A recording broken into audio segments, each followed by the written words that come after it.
La présence pour le moment du 100e anniversaire de 14-18 est pour nous une occasion d'essayer de raviver la flamme, d'essayer de faire des recherches sur ce qui s'est passé, ou en tout cas de faire prendre conscience de ce qui s'est passé, avec dans les environs quand même certaines destructions, certains incendies, certaines, je dirais, exactions des Allemands de 14-18 qui, eux, étaient beaucoup plus centrés lors de leur invasion sur un souci d'effrayer la population pour la mater.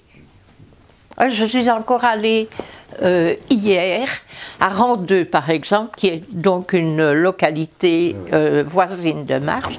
Eh bien, il y a là une exposition qui est consacrée à la guerre 14-18, où on reprend toutes les entités qui constituent la commune de Randeux, avec chaque fois des photos des maisons incendiées, photos des gens qui ont été fusillés. Et c'est effrayant parce que je ne croyais pas que dans des petits villages, il y avait autant de dégradation et de gens qui étaient tués, y compris des enfants. Et là, je crois que c'est une révélation qui mérite d'être diffusée. Oui. Et j'ai retrouvé ce même souci dans le sud de Luxembourg, toute la région de Virton, là où les Français ont eu un contact avec les Allemands. Les Belges n'y étaient pas. Ce sont les Français qui venaient de la région de Loïc qui se sont coltinés avec les Allemands. Les Allemands les ont, je dirais, qualifiés de francs-tireurs, ce qui veut dire que c'était l'occasion pour eux d'incendier et de tuer pas mal de monde. J'ai essayé de recenser le nombre de tués. Je crois qu'on arrive quand même aux 600-700 pour ce Sud-Luxembourg. Les ordres étaient donnés de détruire systématiquement, en tout cas de créer une peur qui aurait pu domestiquer les gens. Là, je crois que c'est important de le marquer chaque fois que l'on peut. Évidemment, je me suis laissé dire, mais je crois quand même, bon, dans la famille on parlait quand même et on avait des contacts extérieurs, je me suis laissé dire qu'à la guerre 40-45, les Allemands avaient reçu d'autres instructions de respecter les populations pour amener une collaboration de cette population. Donc là, il y a eu une différence, je dirais, de point de vue et d'attitude, ce qui veut dire qu'il y a eu moins d'exactions de ce genre-là. En tout cas, en 40, ça semble s'être passé beaucoup plus facilement que précédemment, c'est-à-dire qu'ils ont débarqué. Je veux bien qu'ils aient demandé certaines choses, qu'ils aient réquisitionné certaines choses, mais avec un minimum, je dirais, d'éducation, de politesse, de fair play au départ. Mais je crois qu'on peut quand même remonter plus haut, en ce sens que la résistance était déjà, je dirais, organisée, plus ou moins, était en train de se structurer dès le départ. Nous avons évacué en vélo. Bon, le 10 mai 40, donc la guerre, le bombardement de Jemelle a eu lieu à 5 h du matin, et à 11 h, nous partions. Donc, mes parents et moi, et des amis, nous partions en vélo.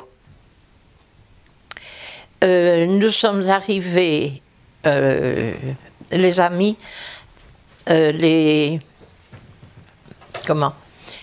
parents de madame, de l'amie, avaient une ferme du côté d'Avesnes, dirons-nous, à Beugny exactement.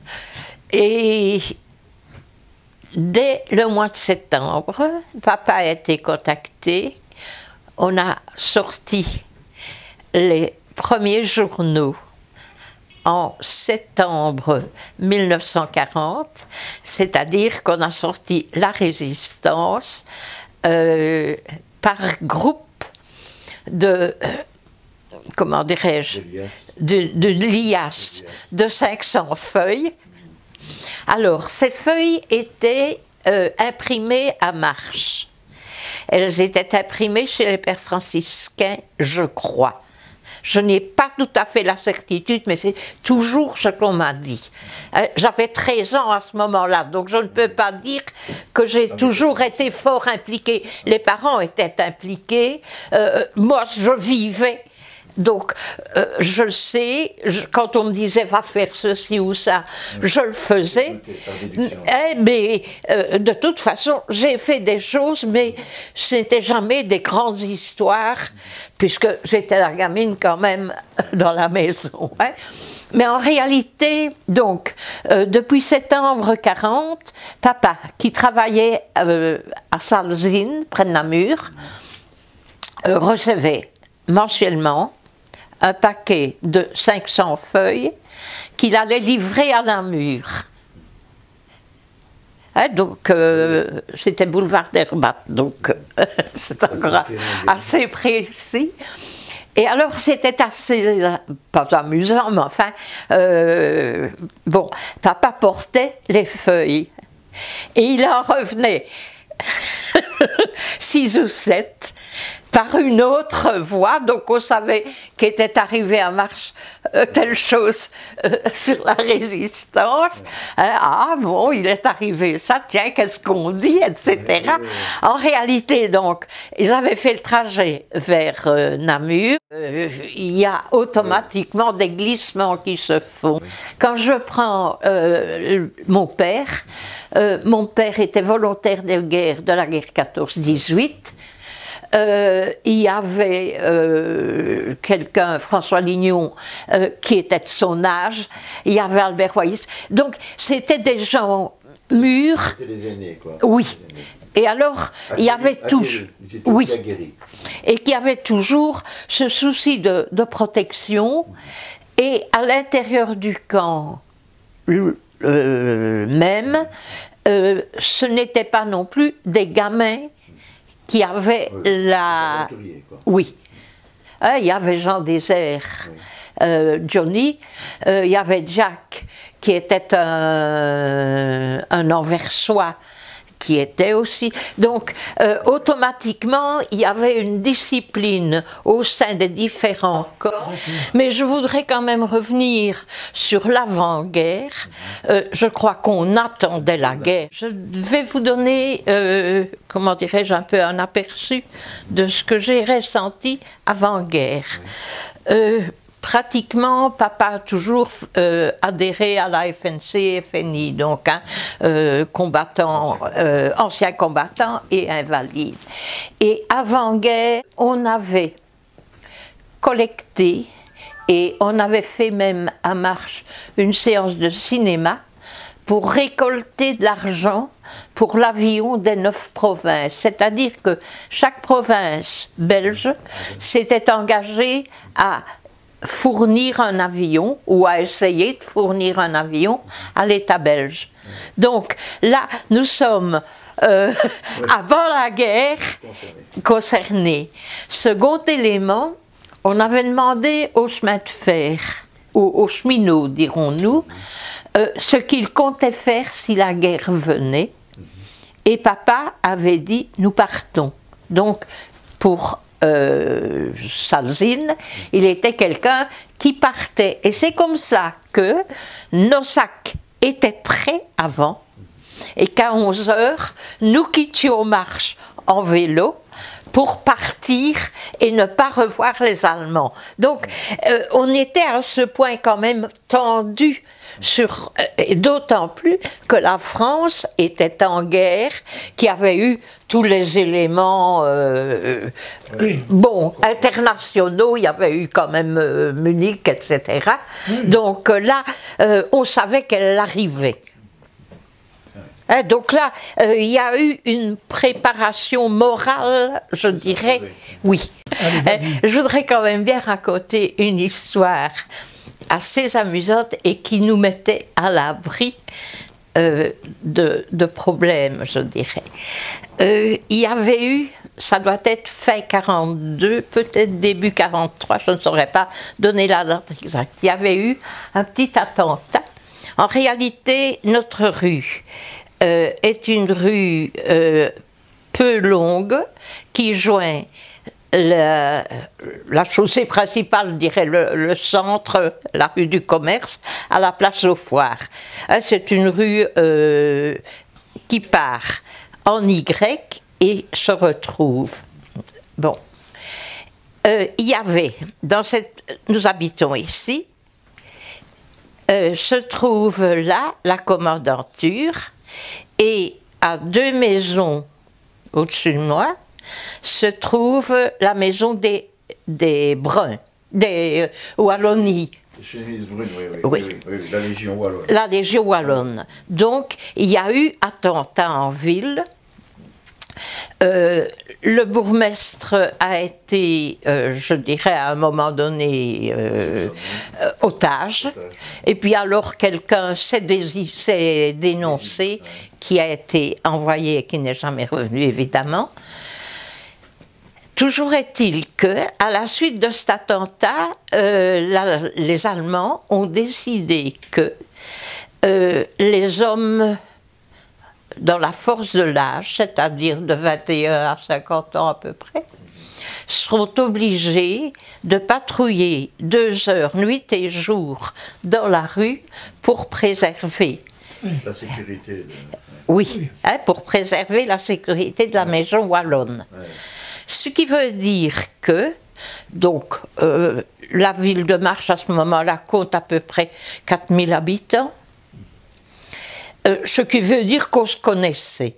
Il y avait beaucoup moins de déplacements, les quartiers étaient constitués et on se connaissait quand même.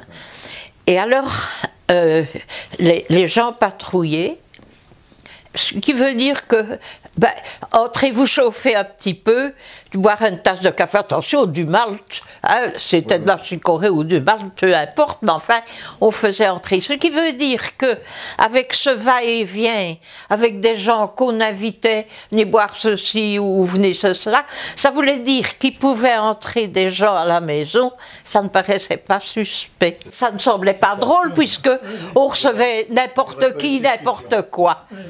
Et je crois dire, là ce fut précieux parce que nous n'avons jamais eu d'ennui sur des gens qui passaient.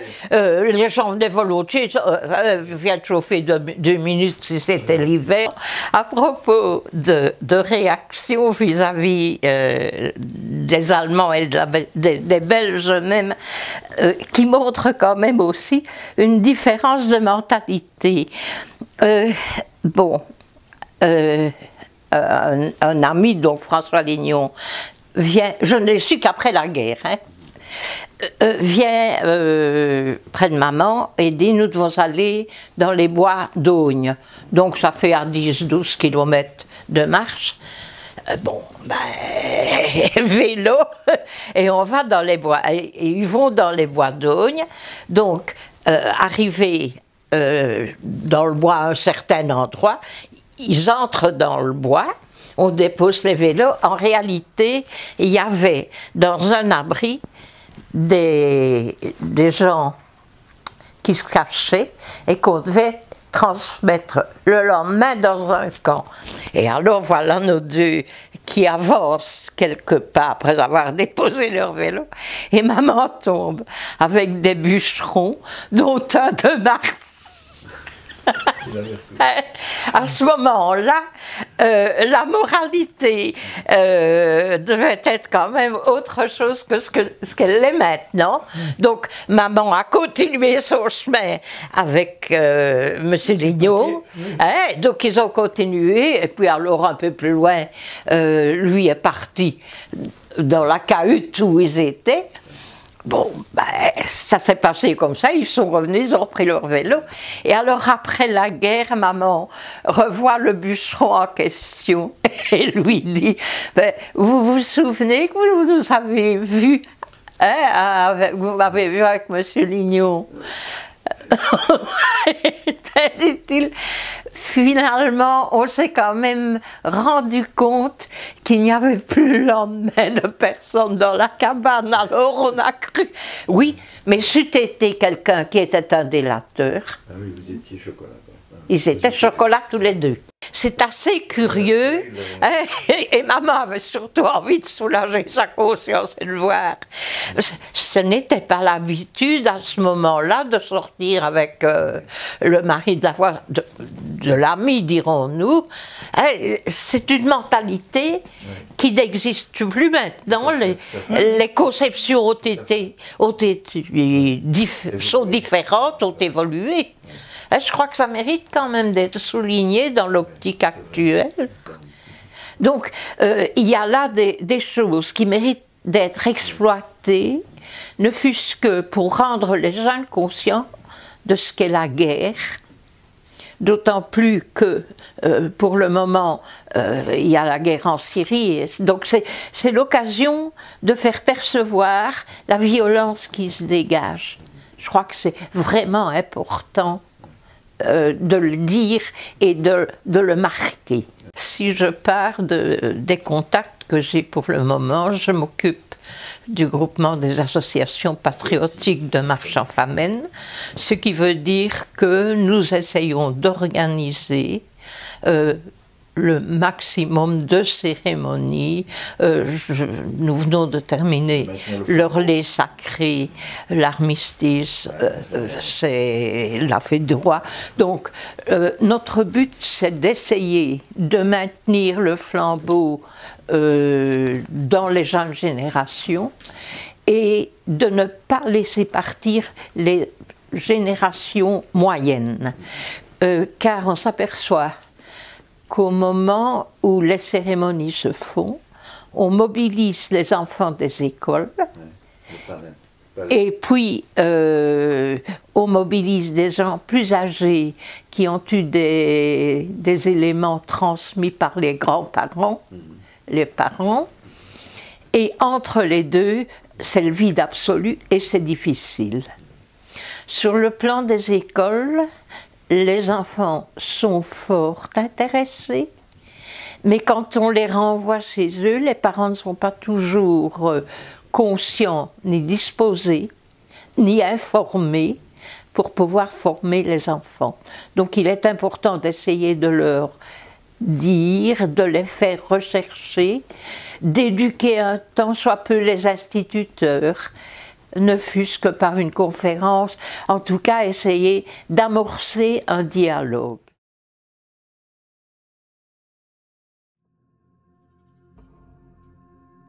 C'est nous qui brisons les barreaux des prisons pour nos frères.